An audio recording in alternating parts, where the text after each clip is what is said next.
हे पुत्र, रुको, इस वीडियो को कहीं और स्क्रॉल मत करो, क्योंकि आज जो वचन मैं तुम्हें सुनाने जा रहा हूं वह केवल शब्द नहीं, तुम्हारी आत्मा के लिए भोजन है। यह वचन तुम्हें अंदर से उठाएगा, तुम्हारे मन में नई रोशनी भरेगा और उस रास्ते की ओर ले जाएगा जहां सफलता, शांति और आशीष तुम्हारा इंतजार कर रही है। इसलिए इसे ध्यान से सुनो, मन शांत करो और अपने हृदय को इस संदेश के लिए खोल दो।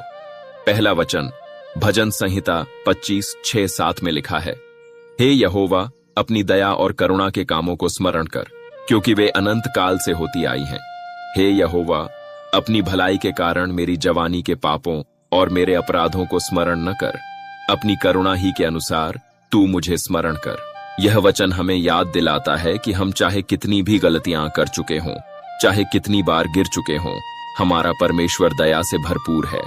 उसकी करुणा समाप्त नहीं होती, वह थकता नहीं, वह नाराज होकर हमेशा दूर नहीं रहता।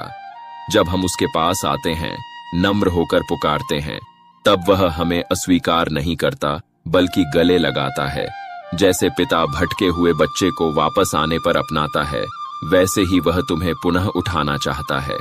तुम बस विश्वास से कहो, हे प्रभु, अपनी दया और करुणा को मेरे जीवन में स्मरण कर, मेरे पापों पर नहीं, अपनी कृपा पर ध्यान कर। जहां कहीं भी तुम हो, घर में, नौकरी में, सफर में, इस वचन को 8 से 9 बार बोलो, धीरे धीरे, विश्वास के साथ। तुम इसे प्रार्थना में भी दोहरा सकते हो। जैसे जैसे तुम बोलोगे, तुम्हारा हृदय हल्का होने लगेगा, पिछले बोझ उतरने लगेंगे और शांति तुम्हारे भीतर उतरने लगेगी। क्योंकि प्रभु कहता है, जो मुझे पुकारता है मैं उसके निकट आ जाता हूं। वह तुम्हें मार्ग दिखाएगा, जहां भ्रम है वहां स्पष्टता देगा, जहां रुकावटें हैं वहां रास्ते खोलेगा। जिस काम में तुम संघर्ष कर रहे हो, प्रभु उसी में सफलता देगा। वह तुम्हारे आगे चलेगा, तुम्हारा हाथ थामेगा और तुम्हें गिरने नहीं देगा।